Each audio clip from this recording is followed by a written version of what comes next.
ಓಂ ನಮಃ ಶಿವಾಯ. ವೀಕ್ಷಕರೇ, ಈಗಷ್ಟೇ ರಥಸಪ್ತಮಿ ಮುಗಿದಿದೆ. ಸೂರ್ಯ ದೇವರ ಧ್ಯಾನಗಳನ್ನು ಸಾಕಷ್ಟು ಜನ ಮಾಡಿದ್ರು, ಪೂಜೆಗಳನ್ನು ಮಾಡಿದ್ರು. ಎಲ್ಲರಿಗೂ ಸೂರ್ಯದೇವ ವಿಶೇಷ ಅನುಗ್ರಹ ಕರುಣಿಸಲಿ ಅಂತ ನಾವು ಕೂಡ ಪ್ರಾರ್ಥನೆ ಮಾಡ್ತೇವೆ. ಈ ಸೂರ್ಯಗ್ರಹದ ಬಗ್ಗೆ ವಿಶೇಷ ಮಾಹಿತಿಯನ್ನ ನಿಮ್ಮ ತಿಳುವಳಿಕೆಗೋಸ್ಕರ ನಾವು ತಿಳಿಸ್ತಾ ಇದ್ದೇವೆ. ಕೇಳಿ ಇದನ್ನು ಸದುಪಯೋಗ ಪಡಿಸಿಕೊಳ್ಳಿ. ನಿಮ್ಮ ನಿಮ್ಮ ಏನು ನೀವು ಹುಟ್ಟಿದಾಗ ಸೂರ್ಯ ಯಾವ ರಾಶಿಯಲ್ಲಿದ್ದ ಅನ್ನೋದು ತಿಳ್ಕೊಬೇಕಾಗ್ತದೆ. ಅದನ್ನ ತಿಳುವಳಿಕೆ ಈ ವಿಡಿಯೋದಲ್ಲಿದೆ, ನೋಡಬಹುದು.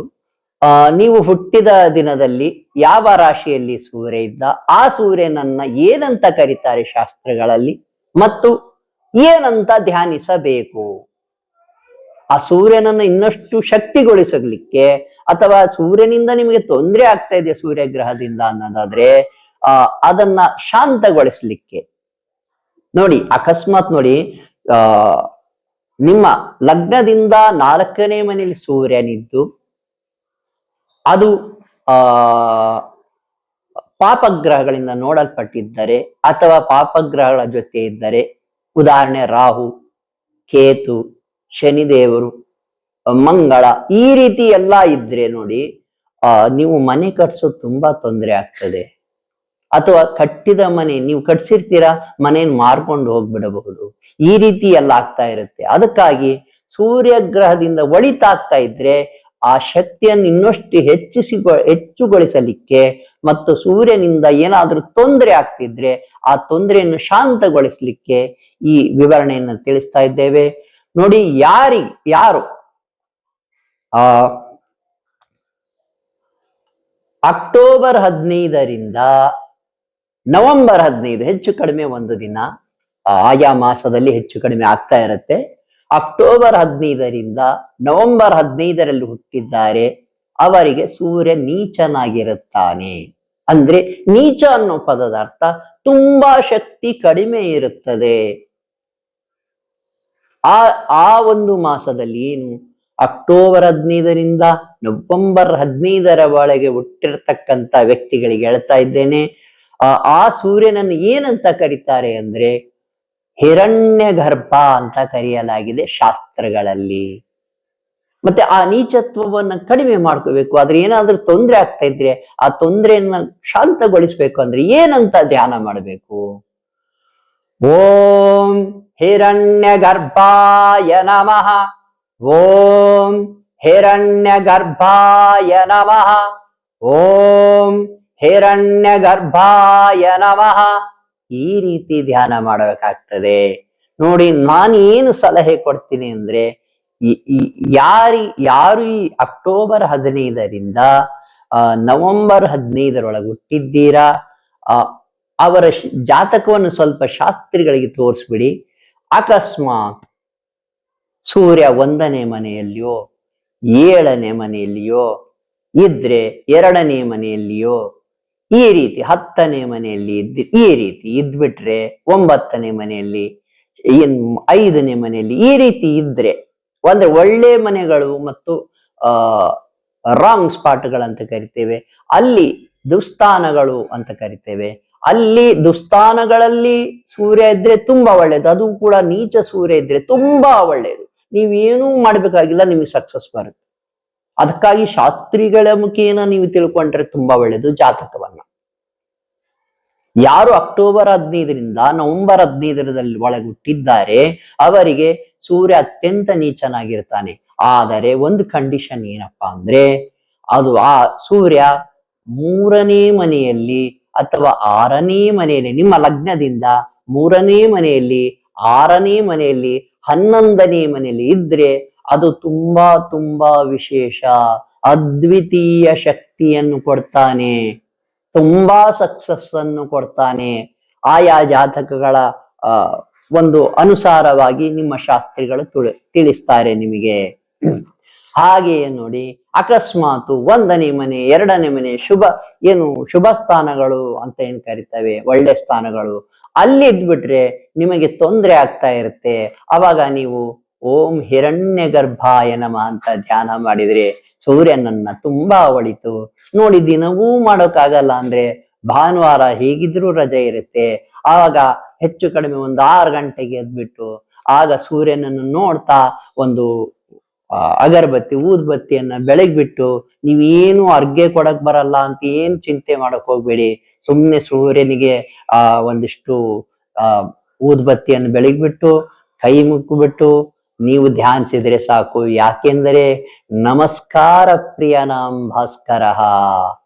ನೋಡಿ, ಸೂರ್ಯಗ್ರಹದ ಬಗ್ಗೆ ತುಂಬಾ ವಿಶೇಷ ವಿಷಯಗಳನ್ನು ತಿಳಿಸ್ತಾ ಇದ್ದೇವೆ. ಮುಂದೆ 9 ಗ್ರಹಗಳ ಬಗ್ಗೆಯೂ ಈ ಯೂಟ್ಯೂಬ್ ಚಾನಲ್ ನಲ್ಲಿ ತಿಳಿಸ್ತೇವೆ. ನೀವು ಸಕ್ಸಸ್ ಅನ್ನ ಪಡಿಲಿಕ್ಕೆ ಏನ್ ಮಾಡ್ಬೇಕು ಅಂತ ಕೂಡ ತಿಳಿಸ್ತೇವೆ. ನಿಮಗೆ ಶಾಸ್ತ್ರಿಗಳ ಮುಖೇನ ಒಂದು ರೀತಿ ಒಮ್ಮೆ ನೀವು ನಿಮ್ಮ ಜಾತಕವನ್ನ ತೋರಿಸ್ಬಿಟ್ಟು ನಿಮ್ಮ 9 ಗ್ರಹಗಳು ಹೇಗಿದ್ದಾವೆ ಅಂತ ತಿಳ್ಕೊಂಡ್ರೆ ತುಂಬಾ ಒಳಿತು. ನಿಮಗೆ ಆಗ್ಲಿಲ್ಲಪ್ಪ ಅಂದ್ರೆ ನಮಗೆ ಕರೆ ಮಾಡಬಹುದು, ನಾವೇ ತಿಳಿಸ್ತೇವೆ. ಹಾಗೆಯೇ ನೋಡಿ, ನೆಕ್ಸ್ಟ್ ಏನು ನೀಚನಾಗಿದ್ದ ಸೂರ್ಯ ತುಲಾ ರಾಶಿಯಲ್ಲಿ ಇರ್ತಾನೆ. ಅಕ್ಟೋಬರ್ 15ರಿಂದ ನವೆಂಬರ್ 15 ಹುಟ್ಟಿದವರಿಗೆ ತುಲಾ ರಾಶಿಯಲ್ಲಿ ಸೂರ್ಯ ಇರ್ತಾನೆ. ನೆಕ್ಸ್ಟ್ ಬಂದ್ಬಿಟ್ಟು ವೃಶ್ಚಿಕ ರಾಶಿಯಲ್ಲಿ ಸೂರ್ಯನಿದ್ದಾಗ, ವೃಶ್ಚಿಕ ರಾಶಿಯಲ್ಲಿ ಸೂರ್ಯ ಯಾವಾಗ ಇರ್ತಾನೆ ಅನ್ನೋದಾದ್ರೆ ನವೆಂಬರ್ 15ರಿಂದ ಡಿಸೆಂಬರ್ 15ರ ಒಳಗೆ ಯಾರು ಹುಟ್ಟಿದ್ದಾರೆ ಅವರಿಗೆ ವೃಶ್ಚಿಕ ರಾಶಿಯಲ್ಲಿ ಸೂರ್ಯ ಇರ್ತಾನೆ. ಸೂರ್ಯ ವೃಶ್ಚಿಕ ರಾಶಿ ಅಂದ್ರೆ ಮಂಗಳ ಗ್ರಹದ ಅಧಿಪತ್ಯ ಇರುತ್ತೆ. ಮಂಗಳನಿಗೂ ಸೂರ್ಯನಿಗೂ ತುಂಬಾ ವಿಶೇಷ ಸ್ನೇಹ ಇರೋದ್ರಿಂದ ಅಲ್ಲಿ ಸೂರ್ಯ ತುಂಬಾ ಶಕ್ತಿಯುತನಾಗಿರ್ತಾನೆ, ಪವರ್ಫುಲ್ ಆಗಿರ್ತಾನೆ. ಆ ಪವರ್ ಅನ್ನು ಇನ್ನಷ್ಟು ಹೆಚ್ಚುಗೊಳಿಸ್ಬೇಕು ಅನ್ನೋದಾದ್ರೆ, ಅಥವಾ ಅದು ನೋಡಿ, ಸೂರ್ಯ ಬಂದ್ಬಿಟ್ಟು 3, 6, 10, 11ರಲ್ಲಿ ಇದ್ರೆ ತುಂಬಾ ಒಳ್ಳೆಯದು. ಅಥವಾ ಬೇರೆ ಕಡೆಯಲ್ಲಿದ್ರೆ, ಅದರಲ್ಲೂ ಕೂಡ 2ನೇ ಮನೆಯಲ್ಲಿದ್ರೆ ಒಂದ್ ರೀತಿ ನೆಗೆಟಿವ್ ಅನ್ನ ಅಟ್ರಾಕ್ಷನ್ ಮಾಡ್ತಾ ಇರುತ್ತೆ. 2ನೇ ಮನೆಯಲ್ಲಿದ್ರೆ ಸೂರ್ಯ 2ನೇ ಮನೆಯಲ್ಲಿದ್ರೆ ನೆಗೆಟಿವ್ ಅನ್ನ ಅಟ್ರಾಕ್ಷನ್ ಅಂದ್ರೆ ಮಾಟ ಮಂತ್ರ ಅವರಿಗೆ ಆಗೋದು ತುಂಬಾ ಸುಲಭ. ಇದೊಂದು ನೆನ್ಪಿಟ್ಕೊಳ್ಳಿ. ಹಾಗಿದ್ದಾಗ ಅಕಸ್ಮಾತ್ 1ನೇ ಮನೆಯಲ್ಲಿ ಇದ್ನಪ್ಪ, ಏನಾಗ್ತದೆ? 1ನೇ ಮನೆಯಲ್ಲಿ ಸೂರ್ಯನಿದ್ದು ಅಕಸ್ಮಾತ್ ಒಂದು ಪಾಪಗ್ರಹ ಅಲ್ಲಿದ್ರೆ ಅಥವಾ ಇರದಿದ್ರು ಕೂಡ, ಶುಭ ಗ್ರಹ ಇರದೆ ಹೋದ್ರೆ, ಬುಧ ಅಥವಾ ಗುರು ಹೀಗಿರದಿದ್ರೆ ಹೋದ್ರೆ, ಆ ವ್ಯಕ್ತಿ ಸ್ವಲ್ಪ ಅಹಂಕಾರಿಯಾಗಿ ಇರುವ ಸಾಧ್ಯತೆ ಬಹಳ ಇರುತ್ತೆ. ಅಹಂಕಾರಿಯಾಗಿ, ಅದರಲ್ಲೂ ಈ ಅಹಂಕಾರ ಯಾರ ಮೇಲೆ ಹೆಚ್ಚು ತೋರಿಸ್ತಾನೆ ಅಂದ್ರೆ ತನ್ನ ಲೈಫ್ ಪಾರ್ಟ್ನರ್ ಮೇಲೆ ತೋರಿಸ್ತಾ ಇರ್ತಾನೆ. ಉದಾಹರಣೆ, ಪುರುಷನಿಗೆ ಇತ್ತಂದ್ರೆ ತನ್ನ ಹೆಂಡತಿ ಮೇಲೆ ತುಂಬಾ ಅಹಂಕಾರ ತೋರಿಸ್ತಾ ಇರ್ತಾನೆ. ನೀನು ನನಗೆ ಸರಿಯಾದ ಜೋಡಿ ಅಲ್ಲ, ನನಗೆ ಇನ್ನು ಬೆಟರ್ ಕಂಪ್ಯಾನಿಯನ್ ಸಿಗ್ಬೇಕಾಗಿತ್ತು, ಈ ರೀತಿ ಮಾತಾಡ್ತಾ ಇರ್ತಾನೆ. ನಾನು ತುಂಬಾ ಸುಪೀರಿಯರು, ನೀನಲ್ಲ ಅಂತ ಒಂದ್ ರೀತಿ ಕಾಂಪ್ಲೆಕ್ಸ್ ಅನ್ನು ಹೊಂದಿರ್ತಾನೆ, ಅಹಂಕಾರವನ್ನು ಹೊಂದಿರ್ತಾನೆ. ಎಷ್ಟೋ ಮನೆಗಳು ಇಲ್ಲಿ ಡೈವರ್ಸ್ಗೆ ಹೋಗುವ ಸಾಧ್ಯತೆಗಳು ಕೂಡ ಬಹಳ ಇರ್ತವೆ. ಅದಕ್ಕಾಗಿ ನೋಡಿ, ಈ ಎಲ್ಲಾ ವಿವರಣೆ ಯಾಕೆ ಕೊಡ್ತೀವಿ ಅಂದ್ರೆ ನಿಮ್ಮ ಜ್ಞಾನಕ್ಕಾಗಿ, ನಿಮ್ಮ ಒಳಿತಿಗಾಗಿ, ನಿಮ್ಮ ಉಪಯೋಗಕ್ಕಾಗಿ ಈ ಎಲ್ಲ ವಿಷಯಗಳನ್ನು ತಿಳಿಸ್ತಾ ಇದ್ದೇವೆ. ವೃಶ್ಚಿಕ ರಾಶಿಯಲ್ಲಿ ಸೂರ್ಯ ನವೆಂಬರ್ 15ರಿಂದ ಡಿಸೆಂಬರ್ 15ರಲ್ಲಿ ಯಾರು ಹುಟ್ಟಿರ್ತಾರೆ ಅಲ್ಲಿ ಅಷ್ಟರೊಳಗೆ ಹೆಚ್ಚು ಕಡಿಮೆ ಒಂದು ದಿನ ಅವರಿಗೆ ವೃಶ್ಚಿಕ ರಾಶಿಯಲ್ಲಿ ಸೂರ್ಯನಿರ್ತಾನೆ. ಆ ಸೂರ್ಯನನ್ನ ಶಾಸ್ತ್ರದಲ್ಲಿ ಏನಂತ ಕರೆದಿದ್ದಾರೆ ಅಂದ್ರೆ ಮರೀಚೈ ನಮಃ ಅಂತ ಧ್ಯಾನ ಮಾಡಬೇಕಾಗ್ತದೆ. ಓಂ ಮರೀಚಿಯೈ ನಮಃ, ಓಂ ಮರೀಚಿಯೈ ನಮಃ, ಓಂ ಮರೀಚಿಯೈ ನಮಃ. ಈ ರೀತಿ ಧ್ಯಾನ ಮಾಡಬೇಕಾಗ್ತದೆ.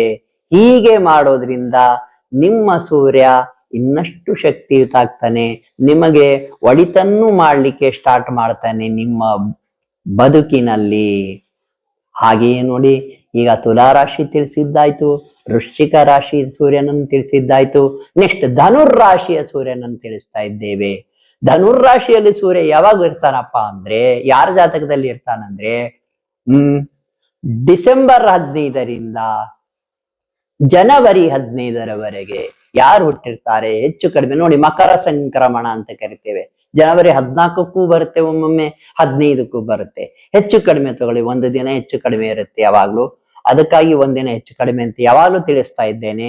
ಡಿಸೆಂಬರ್ 15ರಿಂದ ಜನವರಿ 14 ಅಥವಾ 15 ಇಷ್ಟು ಒಳಗೆ ಹುಟ್ಟಿದವರಿಗೆ ಧನುರ್ರಾಶಿಯಲ್ಲಿ ಸೂರ್ಯ ಇರ್ತಾನೆ. ಈ ಸೂರ್ಯನನ್ನು ಏನಂತ ಕರೆಯಲಾಗಿದೆ ಶಾಸ್ತ್ರದಲ್ಲಿ ಅಂದ್ರೆ ಆದಿತ್ಯ ಅಂತ ಕರೀತಾರೆ. ಈ ಸೂರ್ಯನನ್ನ ಶಕ್ತಿಯುತಗೊಳಿಸ್ಬೇಕು, ಈ ಸೂರ್ಯನಿಂದ ನಿಮಗೆ ಒಳಿತಾಗಬೇಕು ನಿಮ್ಮ ಬದುಕಿನಲ್ಲಿ ಅನ್ನೋದಾದ್ರೆ ಹೇಗೆ ಧ್ಯಾನ ಮಾಡಬೇಕು? ಓಂ ಆದಿತ್ಯಾಯ ನಮಃ, ಓಂ ಆದಿತ್ಯಾಯ ನಮಃ, ಓಂ ಆದಿತ್ಯಾಯ ನಮಃ. ಈ ರೀತಿ ನೋಡಿ, ದಿನವೂ ಮಾಡಕ್ಕಾಗಿಲ್ಲ ಅಂದ್ರೆ ಭಾನುವಾರವಾದರೂ ಬೆಳಗಿನ ಜಾವದಲ್ಲಿ ಸೂರ್ಯನಿಗೆ ನಮಸ್ಕಾರ ಮಾಡಿಬಿಟ್ಟು ನೀವು ಈ ಧ್ಯಾನವನ್ನ 108 ಸಲ ಮಾಡಿದ್ರೆ ತುಂಬಾ ಒಳಿತಾಗ್ತದೆ. ವೀಕ್ಷಕರೇ, 9 ಗ್ರಹಗಳ ಬಗ್ಗೆ ನನಗಿದ್ದ ಅಲ್ಪ ಜ್ಞಾನದಲ್ಲಿ ಏನು ಒಳಿತು ಮಾಡಬಹುದು ಅಂತ ನಿಮಗೆ ತಿಳಿಸ್ತೇನೆ. ನಿಮಗೆ ಯಾರಿಗಾದರೂ ನಮ್ಮ ಸಲಹೆ ಬೇಕಾದರೆ ನೀವು ನಮಗೆ ಕರೆ ಮಾಡಬಹುದು. ಯಾಕಂದ್ರೆ ಜಾತಕಗಳ ಬಗ್ಗೆ ತುಂಬಾ ವಿಶೇಷವಾಗಿ ನೋಡಿಬಿಟ್ಟು ಬಹಳ ಒಂದು ಜಾತಕವನ್ನು ನೋಡ್ಲಿಕ್ಕೆ ನಮಗೆ ಒಂದು 2-3 ತಾಸಾದ್ರೂ ಬೇಕು. ಆ ರೀತಿ ನೋಡಿಬಿಟ್ಟು ನಿಮಗೆ ಅದರ ವಿವರಣೆಯನ್ನ 9 ಗ್ರಹಗಳ ವಿವರಣೆಯನ್ನು ನಾವು ಕೊಡಲಿಕ್ಕೆ ರೆಡಿ ಇದ್ದೇವೆ. ನಿಮಗಾಗಿ ಒಂದು ಅರ್ಧ ಗಂಟೆ ಅಥವಾ 1 ತಾಸಾದ್ರೂ ನಾವು ನಿಮಗೆ ಟೈಮ್ ಕೊಡ್ತೇವೆ. ನಿಮಗೆ ಯಾರಿಗಾದ್ರೂ ಜಾತಕದ ಬಗ್ಗೆ ತಿಳ್ಕೋಬೇಕು ಅಂದ್ರೆ ನಮಗೆ ಕರೆ ಮಾಡಬಹುದು. ಅಕಸ್ಮಾತ್ ಯಾವುದೇ ರೀತಿ ತೊಂದರೆ ಇದ್ರೆ, ವಾಮಾಚಾರ, ಪ್ರಯೋಗ ದೋಷಗಳು, ಮಾಟ ಮಂತ್ರ ದೋಷ ಇದ್ರೆ ಆಗ್ಲೂ ಕೂಡ ಕರೆ ಮಾಡಿ ನಾವು ನಿಮಗೆ ಆ ತೊಂದರೆಗಳಿಂದ ಹೊರಗೆ ಬರುವುದು ಹೇಗೆ ಅಂತ ತಿಳಿಸ್ತೇವೆ. ಕರೆ ಮಾಡಬಹುದು. ಶುಭವಾಗಲಿ.